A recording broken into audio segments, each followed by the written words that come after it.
Okay, this is the intro to the Friday night Bible study for the 20th day of April 2017. We'll be streaming live on Facebook Live, the Sabbath service page, and we'll put this recording into the archive. So let's bring in the Facebook Live people. And greetings to those of you who are watching tonight live on Facebook Live on the Sabbath service page. I apologize for our being late. It's a miracle, frankly, that I'm here at all tonight. Some of you know about an accident I had earlier in the week where I tripped in the swimming pool area while I was doing some cleanup there, and some shrubbery, a vine caught around my boot, and I was trying to squeeze in between two trees that had grown up there with limbs, and I was going to put the cable that I hook onto a goat that I put in there, and then the cable keeps the goat refined to a certain area, and to help with that cleanup. So I was getting into an area where I could put the cable around a tree, and I got my foot caught as I'm trying. I didn't realize my foot was caught. I'm trying to get between these two trees, moving quickly, and I'd been up very late the night before. I hadn't had a lot of sleep, so my balance wasn't the best. And a lesson learned from this, let me come in tighter with you for a moment here. We are, as Mr. Armstrong used to explain to us, we have a physical, chemical existence, biochemical existence. We're made of dirt of the ground, very miraculously formed into life with flesh, but we're made like a tabernacle, a tent, temporary, and things wear out, we get older, and we have to be careful. And I was not as careful as I could have, should have been, and God let me suffer a little. Let me suffer a little bit for it. I basically, where the swimming pool is, I hit on the edge of the pool, which has a rise right at the edge of the pool. So I hit right there where the water is. My forehead would have been over the water part of the swimming pool. And where my teeth or jaw or all of that would have hit was kind of stopped because my forehead, just above my eye, caught that rise where the edge of the pool goes to the water and has a little rise, very small rise. That's what hit my head. It's not so painful now either. It's just, but I still have a little bit of and the swelling has gone down, thankfully. Still just a little touchy because there might be just a small amount of swelling there. Skin broke very much. I hope I don't make any of you, sick, but I had a lot of blood over my face and into my hands, and no mirror out there. So at first it was a little scary. I got in the house quick and turned on the cold water, washed my face with the cold water.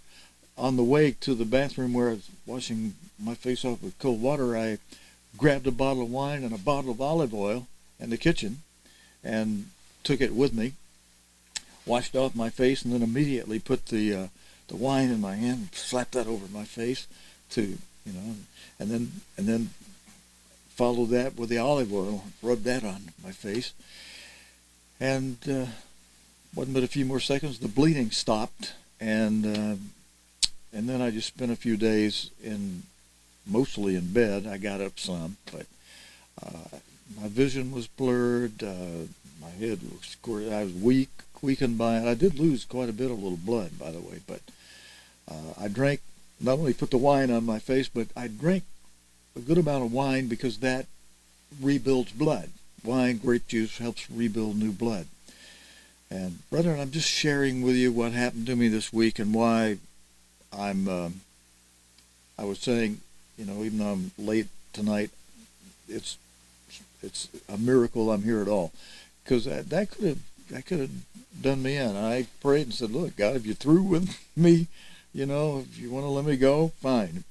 But otherwise, please help me out." And thank you for so many prayers by so many of you. I know that helped a lot. I could tell. I'm not completely over this yet. This needs to heal up a little bit better, and I'm keeping, and my face is soaking it in like crazy. I've used up almost a whole bottle of olive oil that I've got on some cotton cloth that I put over my face. I pour a little wine in it, pour lots of olive oil. I've been keeping that on there because there was a good opening up here on my forehead. And like Dean Blackwell taught us in a Bible study out at headquarters one night, when his wife, was cutting some vegetables and with the butcher knife and wound up cutting her hand. Actually, the palm of her hand, split it open. And he told us in the Bible study a lot of blood was coming out. He was frightened by it, seeing all the blood from his wife. And he grabs his car keys and says, "Honey, let's get to the car. I'll get you right to the emergency room at the hospital." His wife very calmly said, and she was just holding her hand or artery or something to slow down the bleeding, he said.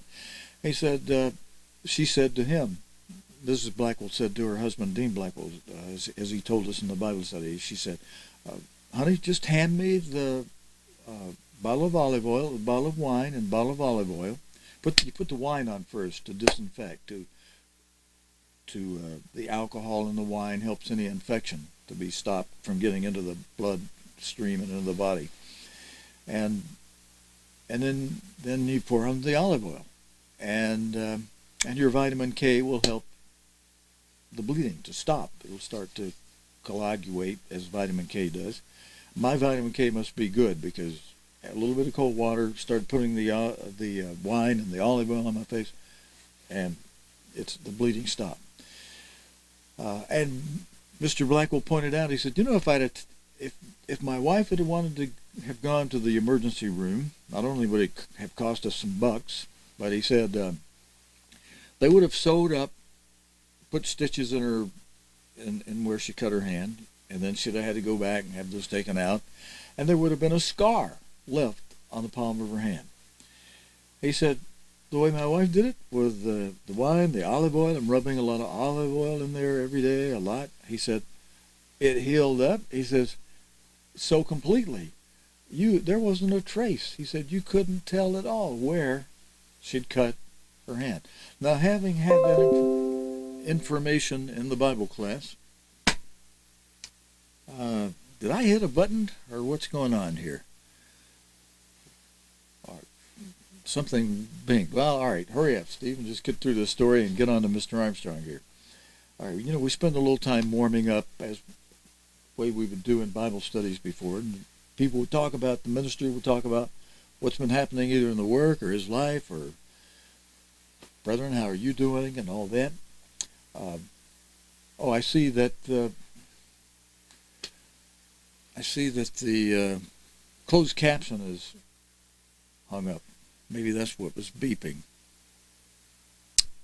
Okay, I'll see if I can fix that by the time Mr. Armstrong is speaking. Somehow, I'll refresh it. But having learned in a Bible class how effective olive oil and wine can be in the other order, put the wine on first when you got to cut to disinfect it. Then get the olive oil in there. The olive oil kind of works with the blood to coagulate, to clot up, help clot it up.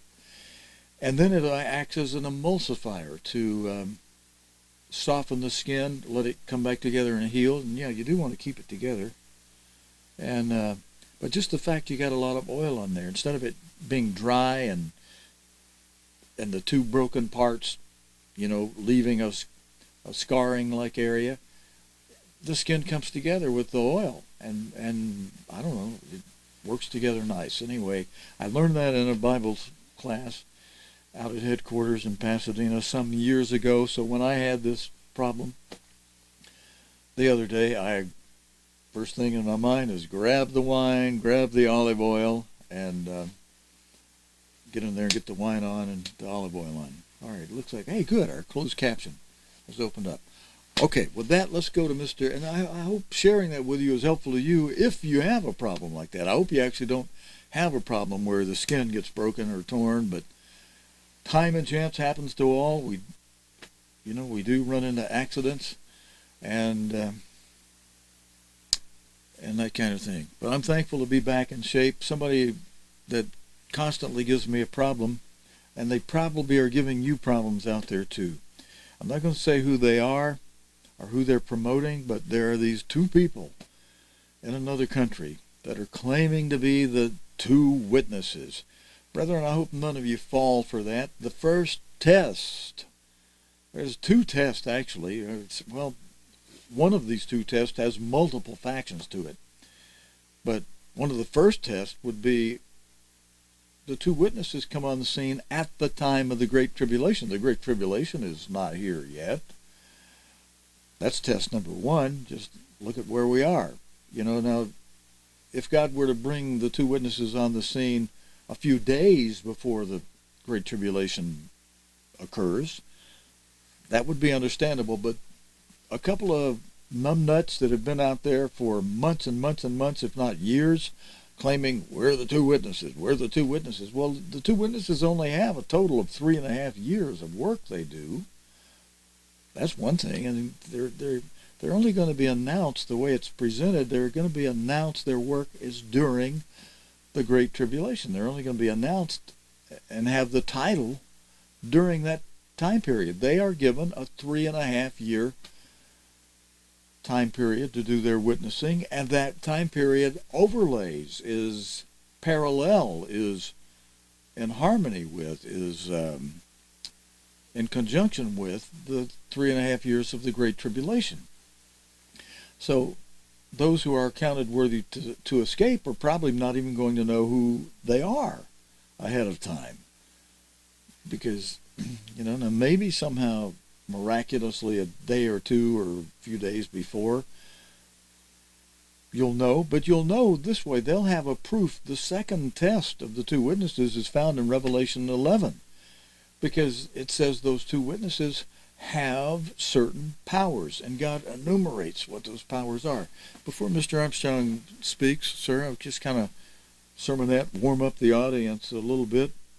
Let's go to Revelation 11 and take a look at what are the powers that the two witnesses have. And then there's no need to get upset with anybody who's deceived by this, and maybe they keep calling and troubling you, but you shouldn't give them an open door. Just tell the person firmly, politely, but firmly, that I'm sorry, I'm not interested in, that you're on the wrong track. I don't want to talk about that. Just be firm and say, don't call me anymore until you repent of that, and hang up. Because we're not to entertain that. And some people, now you say, well, but I want to help them.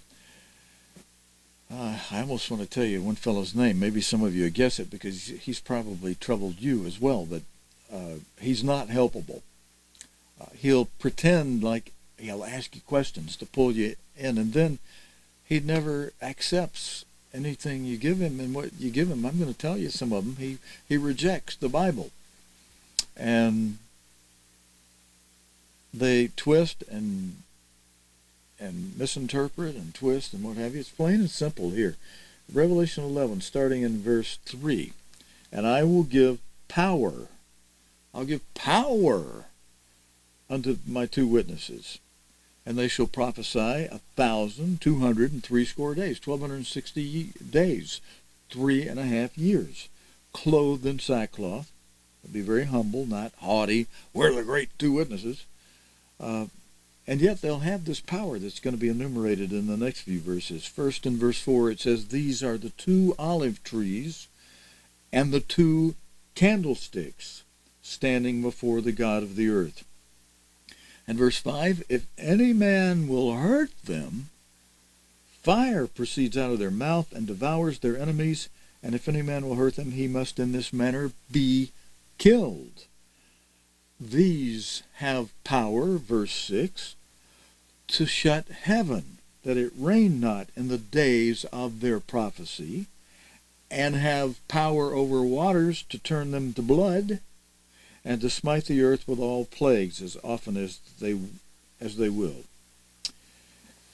So a simple test. I mean, you don't want to ask them to bring a plague, one of the plagues of Egypt, out to prove, they're the two witnesses, they can turn water into blood. So if two fellows are coming up to you, or gals, or guy and gal, whatever, and saying they are the two witnesses, just say, well, I'd like a little proof. Revelation 11 verse 6 says that you will be able to turn water into wine. I'm sorry, not wine, but water into blood. And I happen to have a glass of water over here. Well, let me go get a glass of water, and just give me a little proof. Just shouldn't be any big deal for you. God says you have that power. Just turn my glass of water into blood, into a glass of blood. And if they can't do that, they're not one of the two witnesses. But if they're coming to you and you're able to have this conversation with them, and they're saying, I'm one of the two witnesses, well, say, fine. Let's go to the kitchen where I have a glass of water, where I have plenty of water, and let's have you turn some of that to blood. And we'll know, okay, wow, yeah, okay, I think I'll believe you. When are we leaving for Petra? Or, the Middle East, east of the Jordan River, between Amman in the north and Edom in the south. Edom containing the entranceway through the mountain range of Petra there, that has the big rock walls that reminded Mr. Armstrong of the walled-up, gelled-up walls of the Red Sea, through which ancient Israel escaped at God's miraculous opening up of the sea as Moses held up the rod. And then when the devil inspired Pharaoh to go after ancient Israel, send his army on through the Red Sea to bring them back to Egypt, God melted the waters, let it muddy up their chariot wheels, and give time for ancient Israel to get through the waterway and safely onto the other side. And then God let the whole thing melt the walls of water and come crashing in on the army of Pharaoh against ancient Israel. There's a scenario in Revelation 12, starting in verse 14, where first of all, verse 14 explains that it's on two wings of a great eagle that God provides a flight for those who are accounted worthy to escape. That's mentioned in Luke 12, verse 36.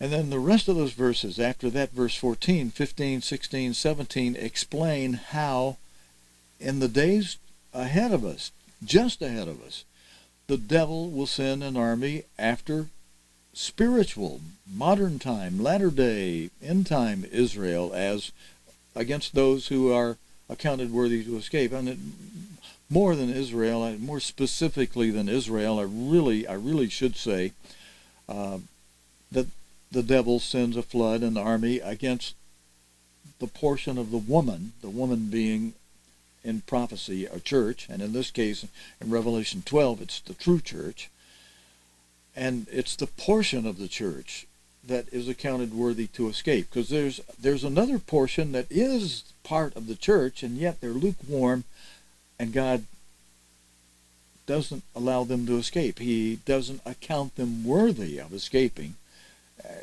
And it also means he doesn't account them worthy of standing before the Son of Man unless they can prove themselves to not compromise, unless they can prove themselves to not only study and know his word, but actually do it, and do it all. That's where the Laodiceans fall short and get judged by God as being lukewarm, because they don't do everything they know and read about. Well, they know, yeah, we should do that. But turning knowing something into performance and actually doing it, sometimes there can be a big gulf in between knowing it and getting over here to the other side of the gulf of being a doer of the word. Oh yeah, I know we should do that, but that takes a lot of effort. Yeah, I'm going to do that. Well, when? Are you going to wait until after the Great Tribulation starts? You're too late. You get judged as being lukewarm if you wait too long. I don't want to discourage anybody over much. I actually want to encourage you. At this moment in time, there is still time, Larry and others, to repent of either lukewarmness or outright obstinate rebellion, going along with kooks and nuts who create all kind of winds of doctrine for entertainment of people. That some people, oh yeah, this is exciting, let's promote this. And it's almost kind of like some of these groups that create that and use all kind of craziness. It's even all groups. We're going to cover, I hope to cover this tomorrow. I've got the recording of Mr. Armstrong I told you about. We put it off last week, and I think the devil almost wants me to put it off this week. You know, he may have had a part in encouraging me to stay up too late, so that then as I'm trying to do some work outside, I'm not as alert as I should be, so that I, could have maybe prevented that accident. I could have squeezed through those two trees after putting the cable on there for my goat, without tripping on the vine. And we have to be careful. We really have to be careful. But I hope to play that tomorrow, the recording of Mr. Armstrong explaining about how we were never members of the Radio Church of God. That was something he said in 1956. And then in the early part of the 1980 period, in the auditorium, after the name had been changed in 1960, 7, 8, changed from Radio Church of God to Worldwide Church of God. That was simply a name change. It wasn't a brand new corporation or anything like that, just a name change from Radio to Worldwide. He says the same thing again, but now referencing Worldwide for the same corporation in 1980, when he had everybody raise their hands, and he told them the same thing he told them in 1956. The principle, the thing still applies. He says, don't be telling people you're members of the Radio Church of God. And he said, everybody who raised your hand saying you're members of the Worldwide Church of God, put your hands down. None of you, unless you were ever on the board of directors, have ever been members of the Worldwide Church of God. And he explained, we're baptized into the body of Christ, not into any denomination. Denomination means a name, like an adjective put in front of Church of God, causing people from the outside or even the inside to look at what's happening as if there were 600 or 800 different churches of God, and yet Christ said, I will build my church, singular. So we're going to talk about that tomorrow in the morning. God heard your prayers. He's got me on a healing track. Unless I take a concussion nosedive of some kind during the night tonight, I'll appreciate your prayers, brethren. As of this afternoon, I began feeling a lot better. I didn't put any note on Facebook about how I was feeling, but I'm feeling better. I think you can tell tonight I'm up and I'm alert, and my brain is functioning. So even chemical, physical, and I think God is inspiring me tonight. I always ask him before I come on, when I get here, turn on this mic, that when I open my mouth, you fill it, Father. And so many times I'm aware that he does. I can sit down here and be absolutely blank before we go on, and boom, turn on the mic, and God starts inspiring the thoughts and things that he wants me to say to you. And that can be affected by your prayers, by you praying, hey, Father, and this, if some of you remember the old movie Liar, Liar, I wish if you go to if you go to places where you hear people, ministers speak, who they're talking out of the left side of their mouth sometimes, do your prayers before you go and even while you're there.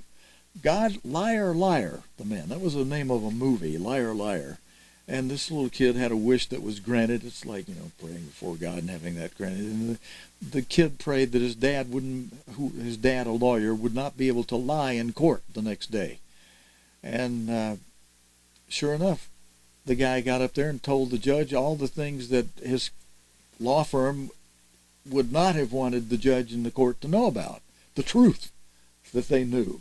And here's the attorney. He's got all his stuff planned to do this certain lie he was going to tell. And they had all these charts and everything else that helped establish the quote-unquote facts of their lie, or make their facts look like they were true.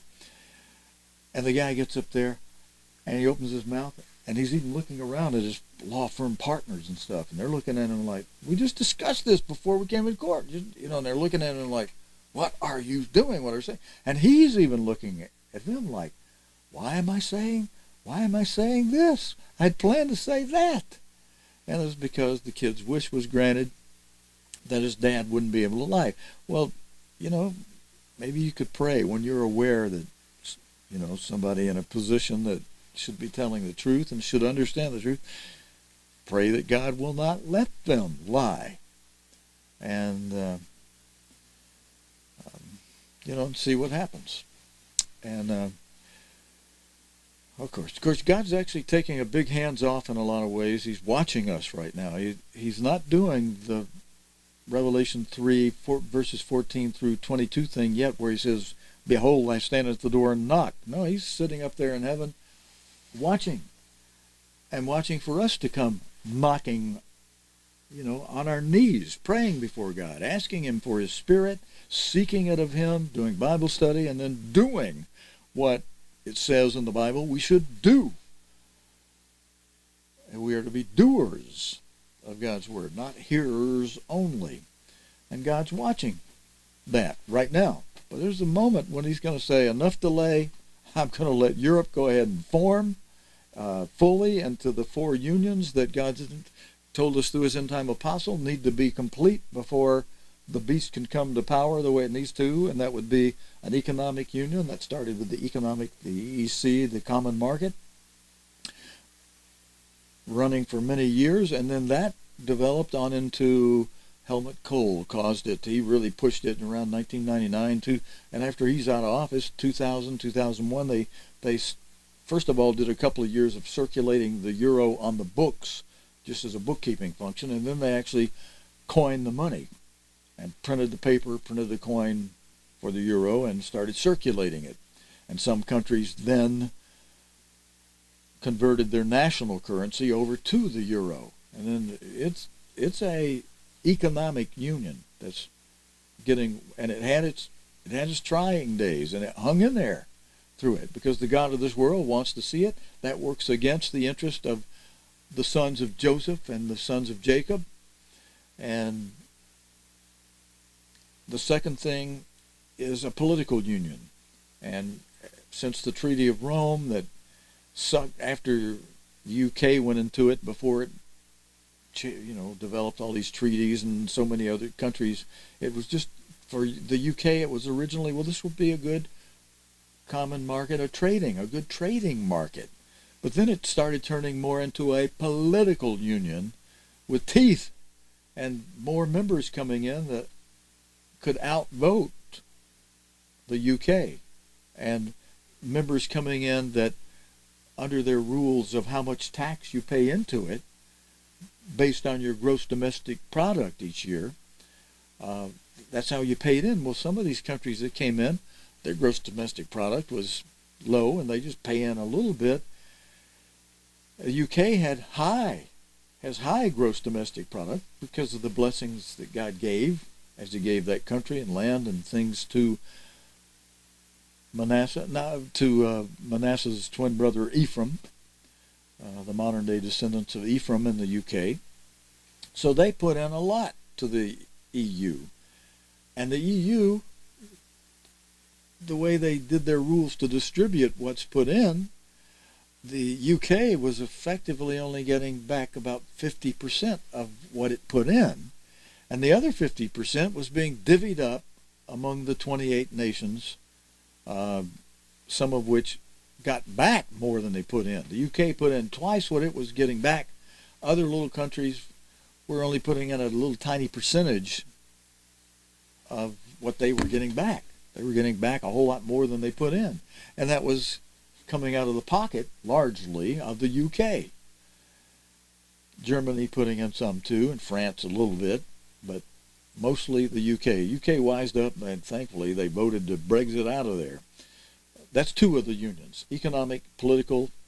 Mr. Armstrong said the other two unions that would be necessary for the EU to come together in a way to become a federated United States of Europe, where it gets divided up into 10 leaders who vote in one dictator, emperor, who the Pope then crowns as the beast the seventh and final king who revives the Holy Roman Empire for its seventh and final dynasty, its seventh and final time.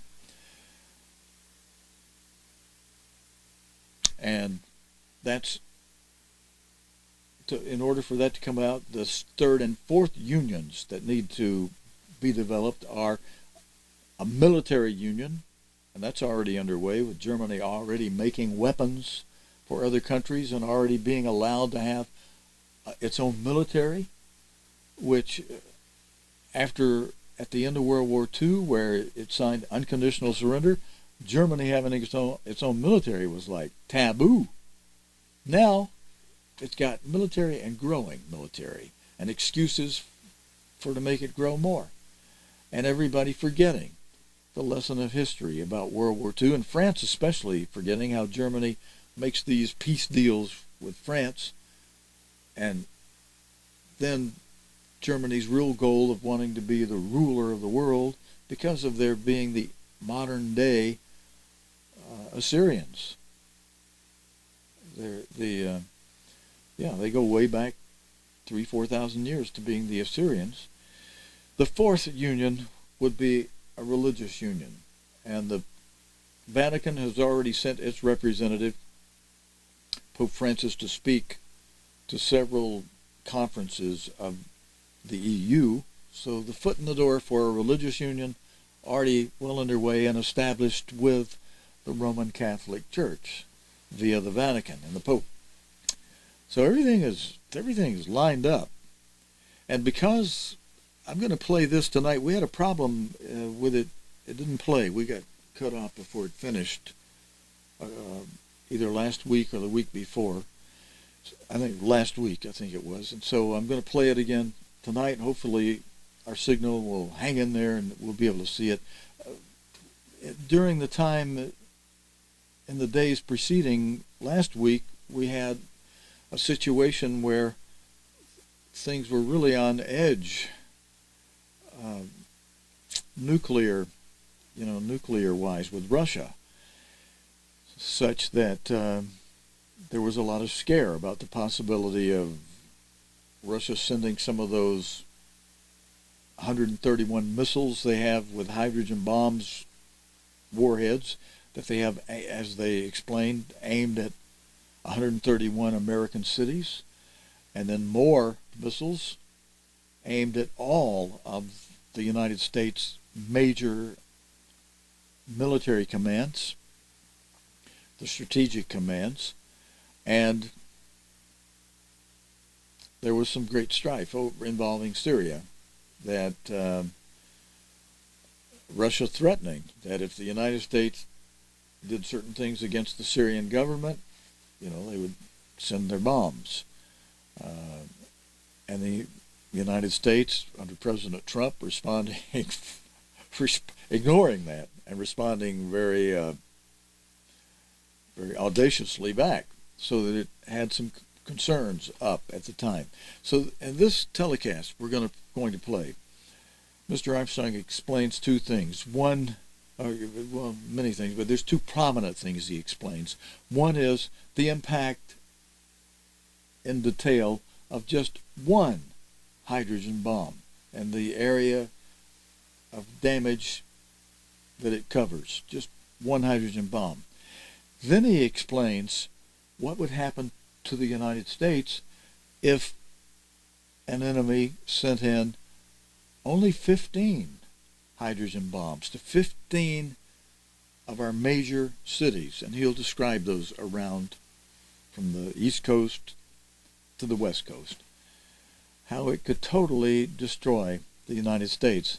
That's only with 15 cities affected, and Russia says it has 131 American cities targeted with invincible missiles. I played Mr. Putin's couple of times on World Watch. I played Mr. Putin's announcement that he made from the stage of the Kremlin, where he explained that their missiles that they have pointed at our cities and our military command post are invincible. They fly at a low altitude. They're not detectable by radar.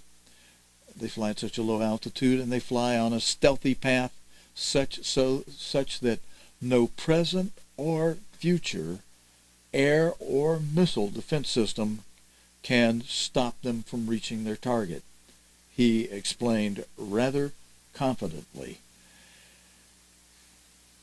So that has caused some concern for a little while, and then people kind of go about their daily business and forget it. But I think it'd be good for us to be mindful.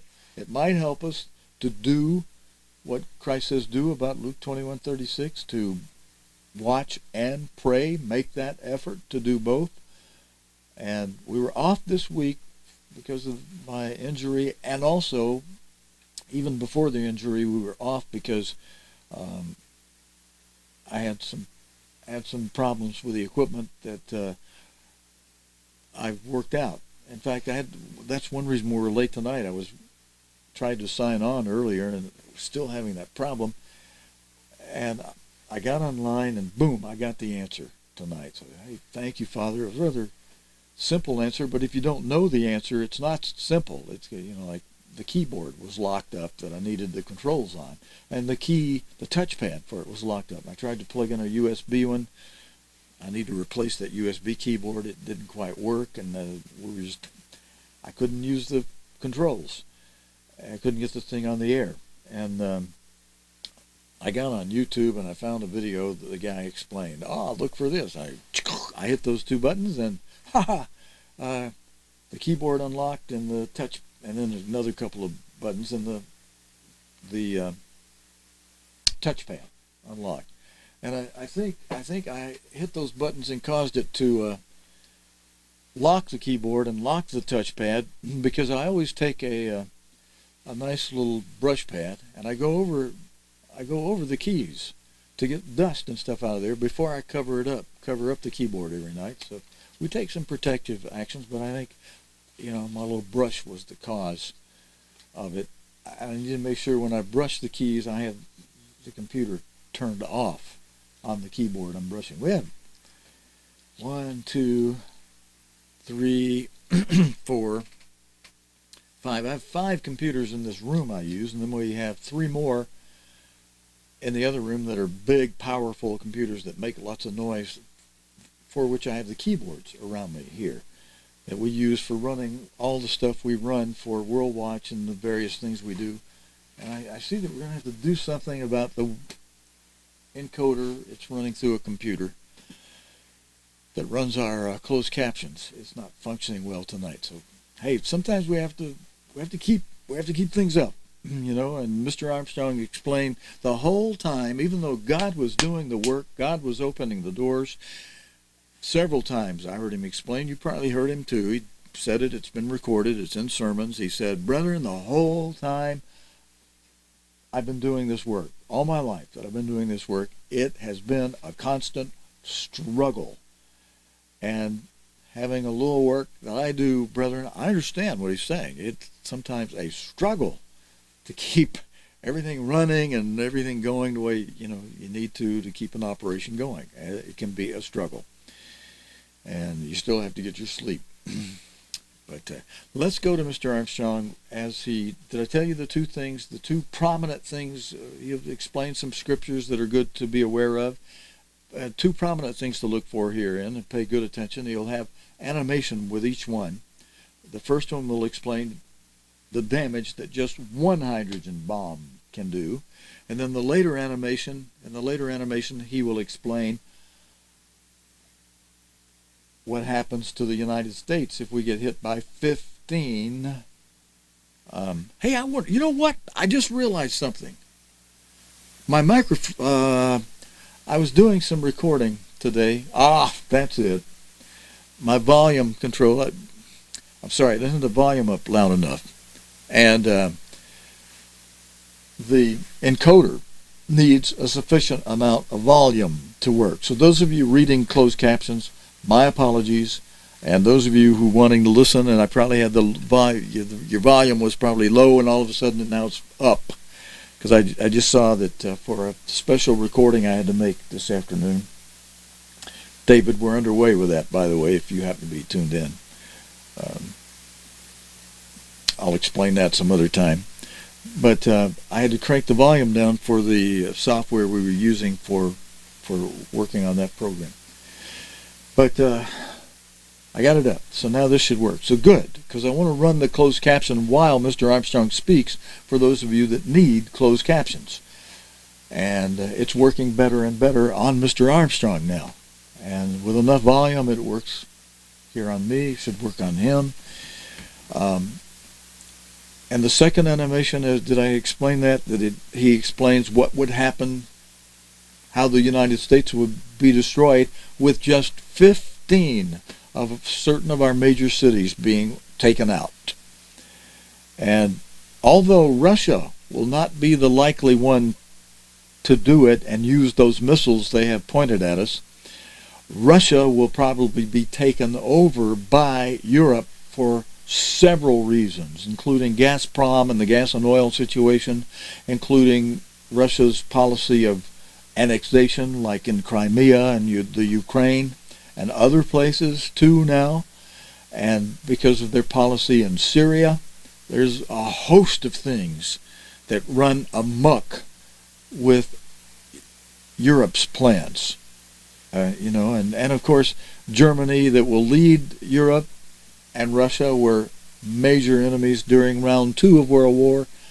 They will again be enemies during the early part of round 3, when Germany, through the United States of Europe, will smash Russia, take their missiles, send them off to all the cities of the U.S. and the UK.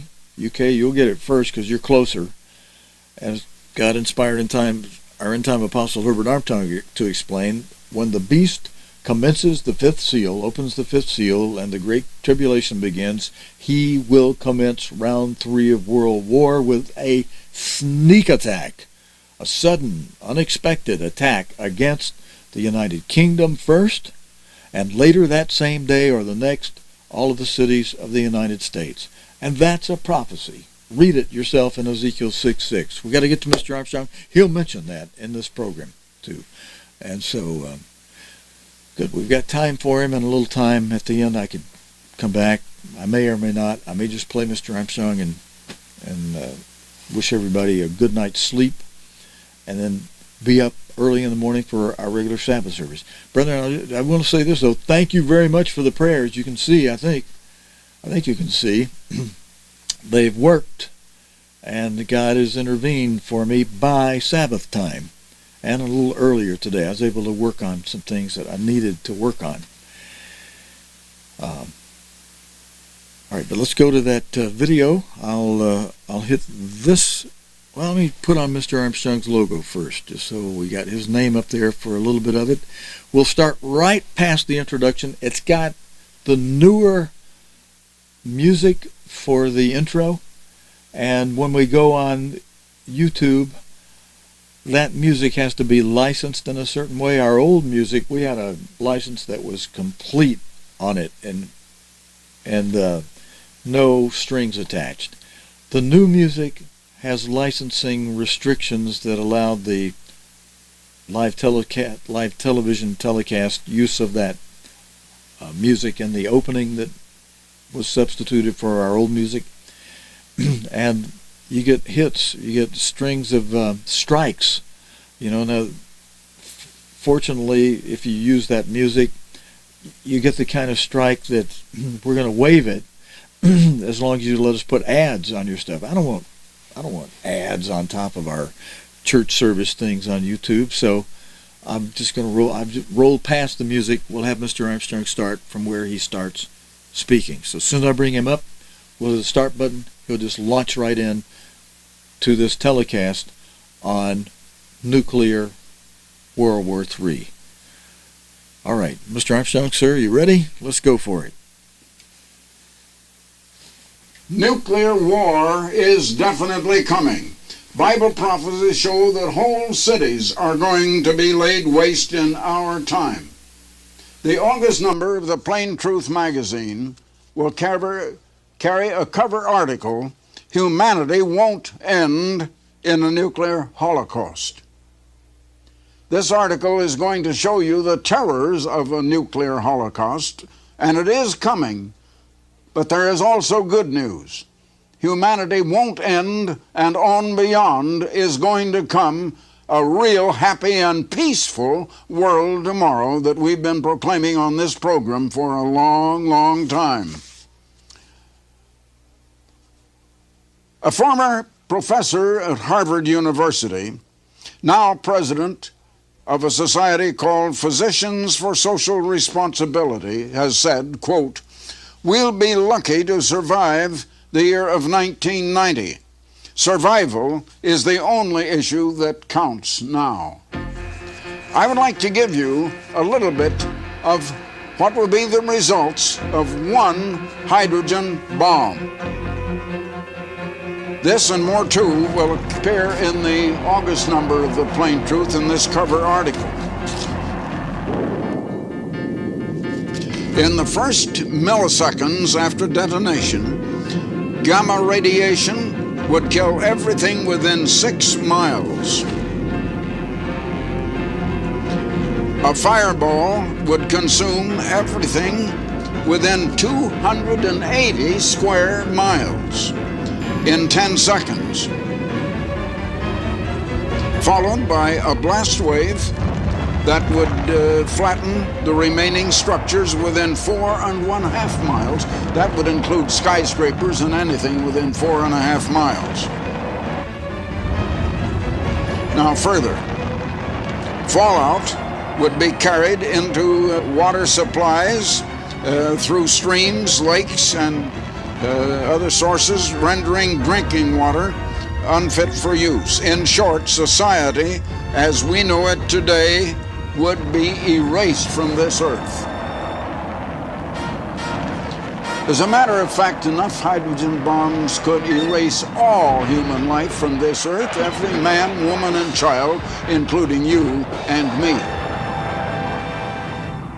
And Bible prophecy says such a war is definitely coming, but it also says that God Almighty in heaven is going to intervene and stop it. And there is good news on beyond. Now, the United States and the Soviet Union are not the only nuclear powers. We hear so much about the nuclear weapons of the United States and Soviet, and that's where the big race is. But also Britain and France, India, and the People's Republic of China all have the hydrogen bomb. And many smaller nations have nuclear weapons and will have the hydrogen bomb within, if they don't already have it, within a few more years. That includes at least 15 or 18 other smaller nations. Now that also is prophesied in the Bible, that smaller nations are going to be coming along. Let me give you a prophecy now from Joel, the 3rd chapter, and beginning with verse 9. This is a prophecy for our time now. Proclaim ye among the Gentiles, prepare war. Wake up the mighty men. Let the men of war draw near.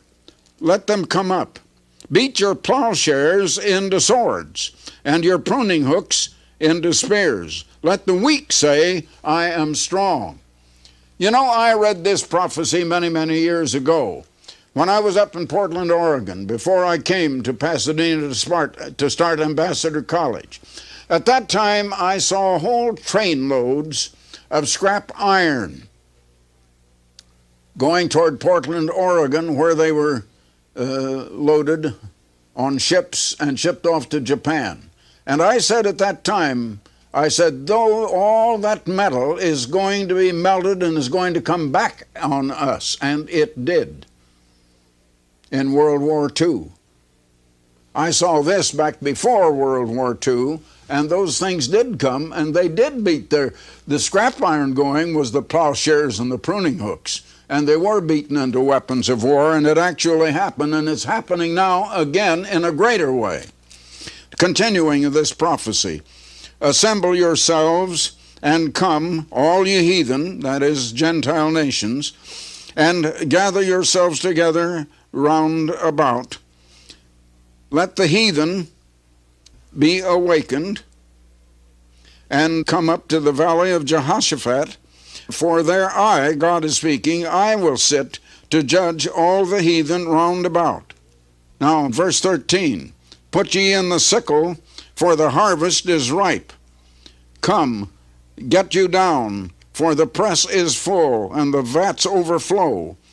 For the wickedness is great in the world.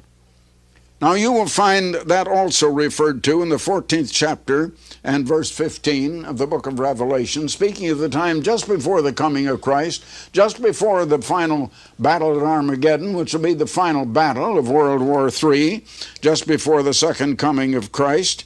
And it speaks there of the putting in the sickle, for the harvest is ripe. It doesn't explain what is meant by that, but it does here. For the wickedness is great. And it is the greatness of wickedness that is now ripe. And God is going to reap all of it and cast it away. And a happier world and a world of peace, a world of happiness is going to come in a one-world government brought to this world by God Almighty. God is going to intervene supernaturally in world affairs. Affairs in this world have gotten to the place where man is unable to solve his own problems. One of our great news magazines in the United States said just a few years ago, it would seem now that the only hope of survival of humanity is the sudden appearance of an unseen strong hand from someplace. It's rather strange, but in a secular magazine, they seem to shy away from saying the hand of God. But it's very plain that that is what it is meant, that it's going to take intervention from God Almighty. Now, Jesus came prophesying this very thing when he was on earth 1900 years ago. You don't hear much preaching about that, but I'd like to turn to it. I want to show you just what the prophecies do say is going to happen, because this is going to affect your life and very dramatically. In the 24th chapter of Matthew, Jesus was answering his disciples who'd asked him a couple of questions, and I want to come now to verses 21 and 22. For then shall be great tribulation. That is, time of world trouble, time of trial and test, terrible trouble, such as was not since there was a nation, since the beginning of the world to this same time, no nor ever shall be, and except those days should be shortened, there should no flesh be saved alive. The word alive is not in the King James translation, but it isn't talking about spiritual salvation. It's talking about humanity being saved alive, and almost all other translations have it worded that way. And that is the meaning of the original language that Jesus used. But for the elect's sake those days shall be shortened. God will intervene. Now then, that is going to happen shortly before the second coming of Christ, and that is what is going to cut it short, and the supernatural intervention of God. Drop on down to verse 29, the same chapter. Immediately after the tribulation of those days shall the sun be darkened, and the moon shall not give her light, and the stars shall fall from heaven, and the powers of the heavens shall be shaken. Supernatural powers, things that man doesn't cause. Man has been able to cause his troubles. Man has been able to cause all of the heartache and all of the suffering and all of the violence, but man can't solve his problems. God is going to have to intervene and do it to us and do it for us. Now the next verse. And then shall appear the sign of the Son of Man in heaven, for then shall all the tribes or the nations of the earth mourn, and they shall see the Son of Man coming in the clouds of heaven with power and great glory.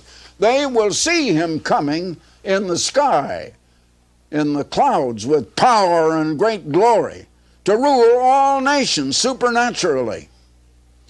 You know, there were full-page advertisements in certain large major city newspapers.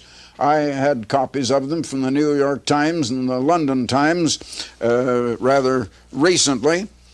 a full-page advertisement saying that Christ has already come, but he hasn't shown himself yet, but he was going to appear before the end of the month of June, before July the 1st. Well, he hasn't appeared. And later there was some talk that I think appeared by the same people, whoever it was that put in such an advertisement, and there was no name to it. We didn't know who did it. Nevertheless, that he was hiding out in the slum areas of London. Well, after Jesus said that this thing is going to happen and that no flesh would be saved alive if God didn't supernaturally intervene in this time of trouble, and it is referring to hydrogen bombs because nothing else could obliterate all humanity, he said, "Then shall arise false Christs and false prophets, and shall show great signs and wonders, insomuch that if it were possible they should deceive even the very elect."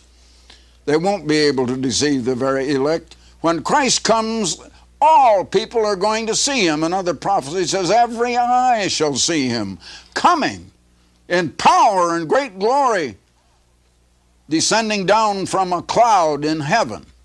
Now, I want you to notice the time of this prophecy. It's just before the coming of Christ, but it has to be the time after the hydrogen bomb had been produced, because nothing else could completely obliterate whole cities and a whole nation, because a few hydrogen bombs, well, suppose one hydrogen bomb should be dropped on New York, one on Boston, one on Washington, D.C., one on Philadelphia.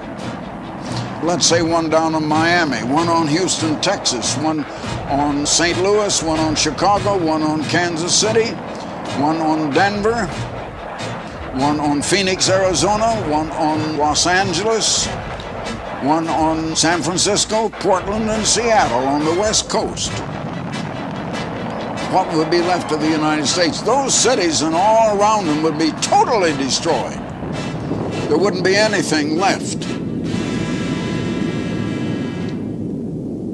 Now, I want to show you some of the prophecies that say that that very kind of thing is going to happen. The cities aren't mentioned, but I'm going to show you that our country is mentioned and the countries where it's going to happen. In the book of Ezekiel, chapter 6, verse 6, "In all your dwelling places the cities shall be laid waste." That is referring, my friends, to the United States and Canada and Britain and our nations, the English-speaking nations. I'm going to offer you a booklet at the close of this program that shows you where we are mentioned in the Bible prophecies, and it's going to open your eyes. It's time we had our eyes open to these things, and that many people would blow the dust off of their Bibles and learn what the Bible does say and where our nations are specifically identified in the Bible. You won't find it under the name United States. You won't find it under the name Britain. That's our modern name. But you will find it there. And I'd like to send you the booklet, and there's no charge whatsoever. All you have to do is write for it. Now here again in verse 7. "And the slain shall fall in the midst of you, and you shall know that I am the Lord." That is a saying that is used in the prophecy of Ezekiel, by the prophet Ezekiel, again and again and again, and always it is referring to the time of the second coming of Christ. It shows that even the people of ancient Israel did not know who he was. They did not know that he was the eternal. They will know it when he comes, and they don't know it now. It is speaking of the second coming of Christ. Now I'd like to have you notice in the 12th chapter and verse 20 of Ezekiel, "And the cities that are inhabited shall be laid waste, and the land shall be desolate, and you shall know that I am the Lord," or the Eternal. And there again it's mentioned, once again, the time of the second coming of Christ. And all of this is a time of trouble such as never happened before and never will again, because world peace is coming from that time. God will intervene and stop that time, and then will come world peace. And we have never had world peace in 6,000 years. And there's a reason. It's the way we live. The way we live that is causing all of the trouble on this earth. Now you have the time. It's just before the coming of Christ. It's the time after the hydrogen bomb had been invented. And now I want you to notice something else back in Matthew 24. Let's turn back to that again. Matthew 24. And I want you to notice that Jesus had been at the beginning of this prophecy, and I've gone through it time and time again, and I have to go over it again to bring out a certain point right here in this connection. He had been in the temple in Jerusalem with his disciples. They had come outside, and he was showing them the buildings of the temple and telling them that the buildings of the temple were going to be put down, and a great time of trouble was coming, and a war, and one stone would not be left on another. Then a little later he was up on the Mount of Olives, and 3 of his disciples are mentioned in, I believe, the book of Luke, that came to him. And as we read in Matthew 24, they ask him, "Tell us, when shall these things be?" Now he was speaking about the destruction of Jerusalem and the temple that was built in Jerusalem. When shall these things be? And then they asked him another question. "And what shall be the sign of thy coming and the end of the world?" They thought his coming and the end of the world, or the end of this age, this world, would happen in their lifetime. They didn't know it was going to be over 1900 years. But the destruction of the temple did come in their lifetime. And so Jesus talked first about that. And he said, Jesus answered and said unto them, "Take heed that no man deceive you. For many shall come in my name, saying that I am Christ, and shall deceive many." Now that is referring to many coming in his name, representing him, claiming to be the ministers of Christ, and saying that Jesus is the Christ, proclaiming Christ to the world. The fact that Jesus was the Christ, is the Christ, and yet deceiving the many. You know, Jesus said that many would even worship him, teaching for doctrines the commandments of men, and worship him all in vain. And he says here it'll be in vain. Now he went on with some other things, and then finally he came in verse 14 to the sign of his coming. "And this gospel of the kingdom shall be preached in all the world for a witness unto all nations, and then shall the end, as the end of this world, come." Now the gospel of the kingdom is the kingdom that he had proclaimed. He had proclaimed that gospel, and in a very few years that gospel was perverted, and they began teaching another gospel. And the gospel that Jesus had preached, the gospel of Christ, was suppressed, and men began preaching a gospel of men about Christ. But it was not Christ's own gospel. What was his gospel? In Mark 1 and verse 1, you read the beginning of the gospel of Jesus Christ. And you read of the gospel in verses 14 and 15. Now after that John was put in prison, Jesus came into Galilee, preaching the gospel of the kingdom of God, and saying, "The time is fulfilled, and the kingdom of God is at hand. Repent ye, and believe the gospel." Repent ye, and believe the gospel. That was the gospel he preached. But, as I said a moment ago, in just a little over 20 years, they'd turned away from that gospel to another gospel. In 53 A.D., the Apostle Paul wrote his letter to the Galatians, or about 53 A.D., and Jesus had spoken these words in about the year of 30 or 31 A.D., and here Paul wrote in 53 A.D., "I marvel that you were so soon removed from him that called you into the grace of Christ unto another gospel." This he wrote to the churches in Galatia. Even the churches were turning to another gospel, which is not another, but there be some that trouble you and would pervert the gospel of Christ. So men began preaching their own gospel just about Christ. Just believe in Christ and you'll be saved. Just accept Christ. Just receive Christ and you'll be saved. You know, Jesus said there's a lot more to it than just that. That's part of it, all right. But there's a great deal more. And many believe Christ. He says, "In vain do they worship me even, teaching for doctrines the commandments of men. And that's what they've been doing, saying that the law of God is done away. The law of God is done away. Man's gospel about Christ. And so the churches turned to another gospel, and they became part of this world. And we come into what came to be traditional Christianity. As Jesus said, keeping your own traditions and making the law of God. And God's law is merely God's way of life. God's way of life is the way God lives. It's the way He set for us to live. You know, today we say that, well, we want every young person to grow up and choose his own way of life. Choose your own way of life, the way you want to live. And that seems to be the idea today, that anyone can just decide for himself how he wants to live and what his way of life is. God gave us a way of life, and to go contrary to that way is sin, and the wages of sin is death. And sin is the transgression of God's law, and that law is a spiritual law. Now 1 John 3 and verse 4 says that sin is the transgression of the law.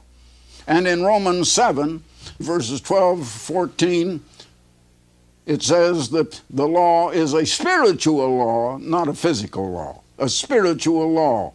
And it's the law of love, summed up in the great commandment of love to God and love to neighbor. And in the 10 commandments, the first 4 tell you how to love God, the last 6 how to love neighbor. That is God's basic way of life that will lead to happiness, would lead to peace. And people are not living that way, and so we're having troubles, and we're having heartaches, and we're having discouragements and discontent and frustrations and total unhappiness. And God is going to bring all of that to an end, and He's going to start another way of living and ruling of the whole world. Now, traditional Christianity is pictured, and I've been picturing it to you recently. In the book of Revelation, in the 17th chapter, it came out of the old Babylonian mystery religion, and they took on the name of Christ and called it Christianity. And here in verse 5 you read, and upon her, this church's forehead, was a name written, Mystery Babylon the Great, the mother of harlots and abominations of the earth. The Babylonian mystery religion now become great, and she has daughter churches that came out of her in protest. It's about time that we consider that. Now in the 18th chapter of Revelation, speaking of this Babylon, which is the traditional Christianity of this world, you read in verse 4, and I heard another voice from heaven saying, Come out of her, Babylon, my people, that ye be not partakers of her sins, and that ye receive not of her plagues. And that time is right upon us and is coming very, very soon now. Now, I'd like to have you get some things that I have to send you. I can't go on talking about it forever on this program, because I've run out of time. But I can send you a lot that I don't have time to say here. And there is a special book I've mentioned before. Many of you have not received it yet. The United States and Britain in Prophecy. Where are we mentioned in the Bible? Now, it not only tells you that, it tells you what is prophesied to happen to our people. And there is good news in it, believe me, the most wonderful good news that you ever read. But there also is a great warning of some bad news that's going to come first. You need to be forewarned. You need to know. Now, this is a complete book. It's profusely illustrated in full color, and it will open your eyes. All right, brethren, and we're going to cut out right there. Let me come back here with you, because Mr. Armstrong will be giving an address that we're not supposed to show on the screen, and a telephone number. And we've gone through that booklet here on this program in a period of about 2 months on Friday night Bible studies and on Sabbath services during the daylight portion of the Sabbath. Week after week, we were going through chapter by chapter by chapter, and we covered all of the chapters from the book that he's mentioning right now, The United States and Britain in Prophecy. Very important book, and those videos are in our archive.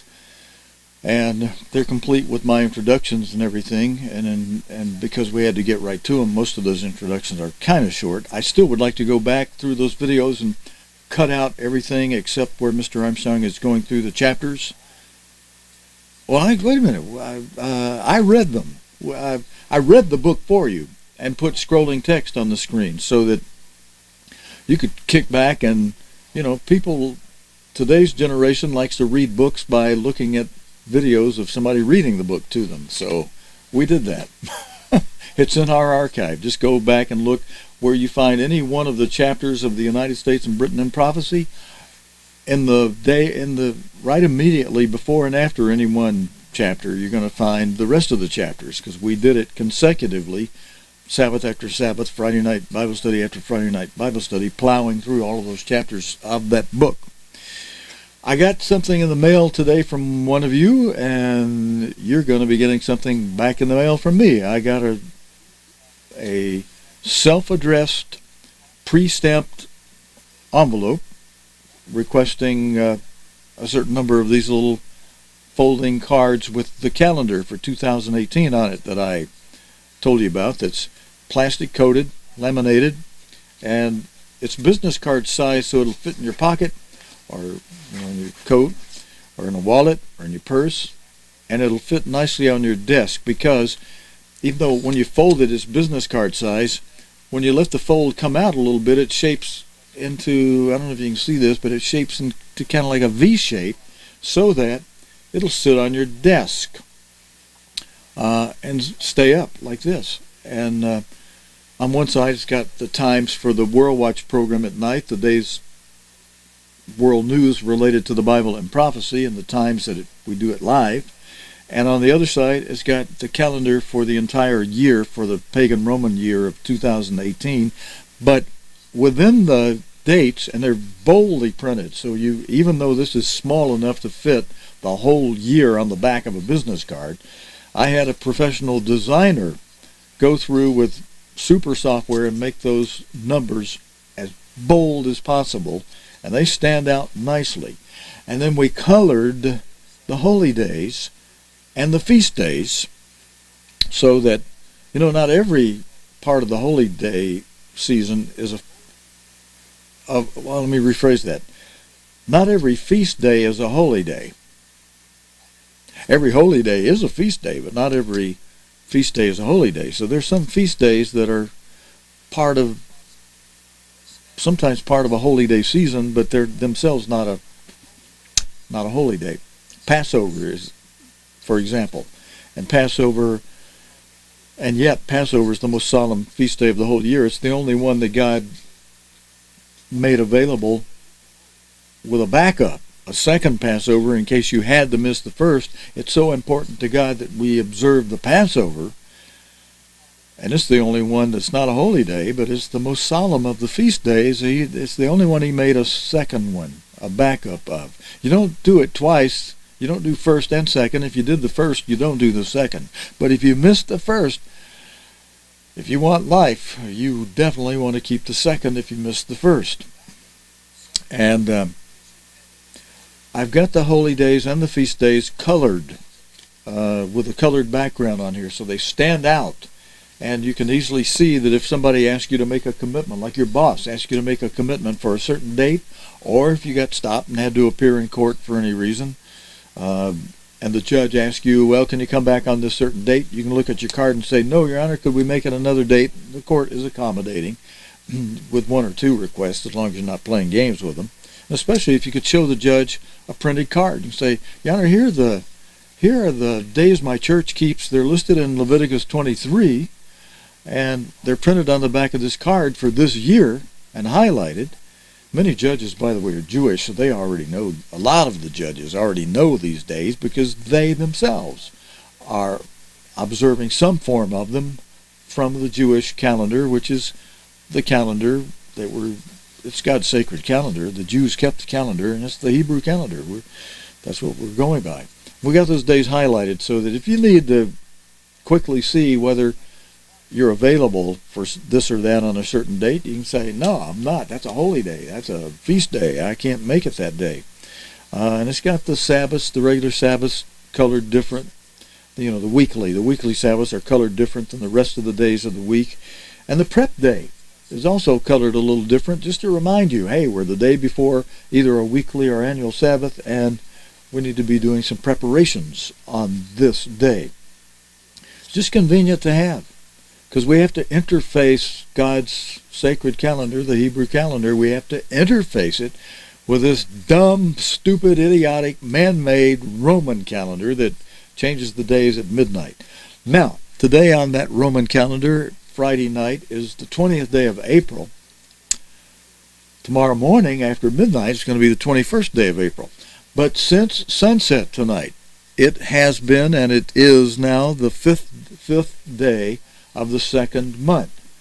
That means till the 14th of the second month, the second Passover, we are 5 from 14, 9 days, just 9 days away. Urgent prayers needed for Cat Williams in that nursing home where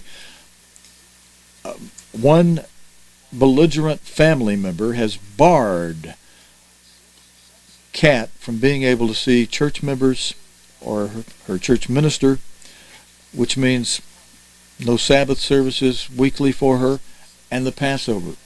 She had to miss the Passover because her minister was not able to get in there to conduct it for her this year. She asked for it last year, and we were able to get permission to go after hours, because there was an administrator then who, based on Kat's desire, and Kat was given the ability to speak and her mind about it and say, yeah, I'd like that. And the administration that was there then acknowledged Kat's verbal request for that, and let us in there after hours even, after regular visiting hours, to conduct that for her.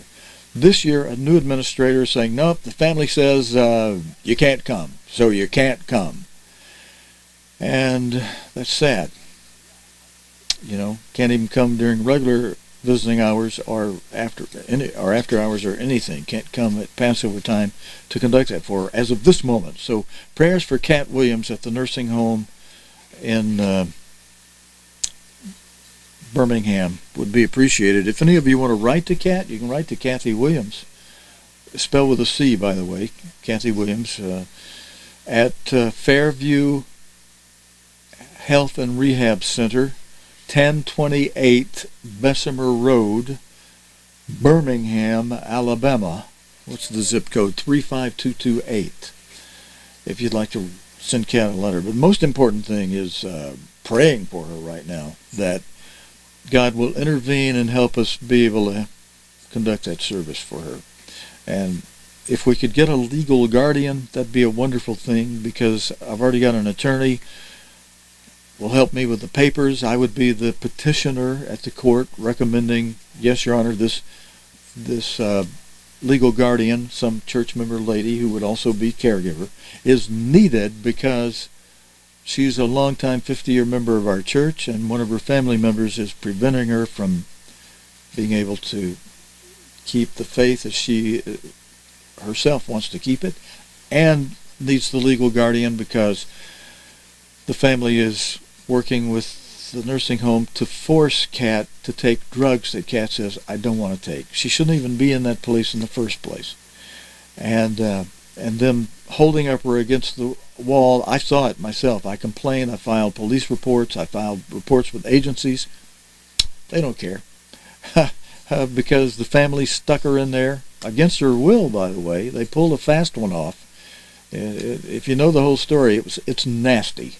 And it's one of our church members. And brethren, please be praying for Kat.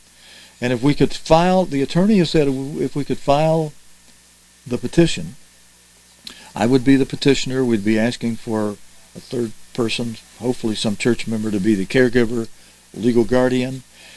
And that person would then be able to say anything for Kat. Would be able to say, we're moving her to another nursing home. Would be able to say, her minister can come in and conduct the Passover. She can keep Sabbath services. Her church members and ministers can come in. Her family can come in during the week, but they can't mess with her on the Sabbath. They can't come in on the Sabbath. The legal guardian could say any of that, and that would be the law. Sweet and simple. So, brethren, sweet and simple, but I need a female person who's willing to be her caregiver and legal guardian. One who's willing to do that's in another state on the East Coast. If some of you wanted to put up the airfare for her, I've got property and buildings in the back, apartments that we could donate for that. And if somebody could fly her here and we could go to court real quick and get this done, that's one way to resolve it. Or you could be praying, God, soften the hearts, make the family cry and say, we're sorry, we cut Kat off from her church people.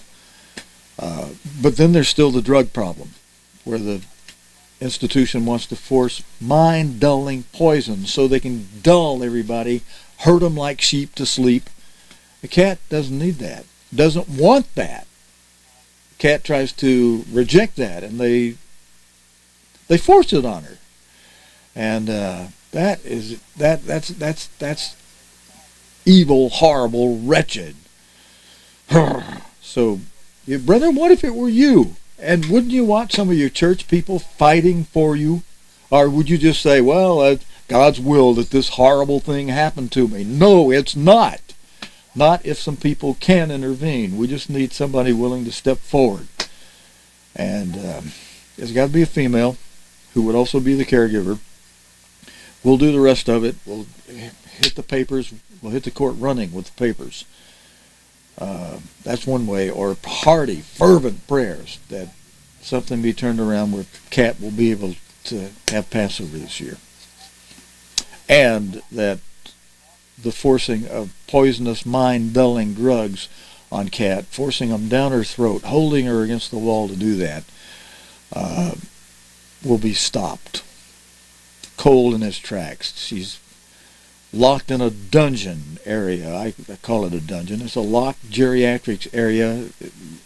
She can't get in and out of there. And when they say nobody else can go in, they can lock you out too. You know, your friends, her minister, her church people, locked out. Can't see her. Kat's locked in, confined to that wretched place where they're forcing mind-dulling, poisonous drugs down her throat, with her saying, I don't want those. They beat her up one time, put her in the hospital. I was able to find out and go see her. Saw what they did to her, and how they, over there, forced the drugs down her. And then sent her back to the place. It was like a punishment. We're beating you up, we're sending you out. You do what we say, or we just beat you down. We'll force this on you. We're not going to take your saying no. We're not going to take your refusal. Sad, brethren. Very, very sad. I hope some of you will really put some hearty prayer about it. I mean, some things we shouldn't sit back and take lightly. And I think, you know, I kind of dropped the ball a little bit myself. I admit it. God let me fall on my face and wake me up. See, hey, there's some things you need to not just pray and say, God, help. You need to do something sometimes yourself when you can. So I'm making the pitch for what we need for one way of handling this. So if some of you are sitting back and say, you know what, I really should come forward and help our sister. And if you're not able to come forward and help, if some of you would put up an air ticket, we could contact the lady on the East Coast who said, you know, she'd be willing to help. But she would need the help to get here. We'll put up the free trailer, the apartment in the trailer, as free rent, and just get the thing resolved for the moment. We'll work out the other details after we get her out of there, if we can just get quickly into the court and have a legal guardian person, caregiver. All right, I got to do a little more on that. I'll appreciate your prayers that God will thunder help us. You know, He'll respond to your prayers, brethren, if you show a lot of love and fervency in the prayer. All right, what should I cover? We're almost at our 90 minutes for Friday night Bible study. If you'd like one of these cards, like I said, I got a request in the mail. I think it was yesterday. As I promised, I immediately put the number of cards requested with the stamps on there that cover the postage into the envelope, sealed it up, put it right back same day into the postal box. And it's on the way to the person who requested. I sent her 7 of these cards. She requested 6. I stuck you 1 more in there. Put a bonus in there because the postage covered 1 more. So I put the full amount the postage covered. Yeah, I figured you might need it. Something may come up. Somebody will ask you for one more than you thought you needed, and so you got it. You can give one away to somebody else. Ask you, hey, I'd like one of those. Well, you got them. Give them one. And brethren, I can put up to 7 in a small number 6 size envelope with 1 postage stamp. And what I'm asking, I'm giving them away free. You can come here to my door, knock on my door. I've got 1,000 printed. While they last, I'll give you as many as you want that you're going to actually use. I don't want you to take 100 and go throw them in the garbage can. But if you're going to actually use them or give them out to your friends, come and get them. They're free. If you can't come to my house, all I ask you to do, because of time and expense for me, that I'm right to my nose with expenses on things here. So I'm just asking if you'd like some of these. They're free of charge. But I simply ask that you send me a self-addressed stamped envelope so that all I have to do, and I know you, and maybe a note in there saying, Steve, I want a dozen. You got 2 stamps on there. Or I can get up to 7 in there. You just say, just send me the 7.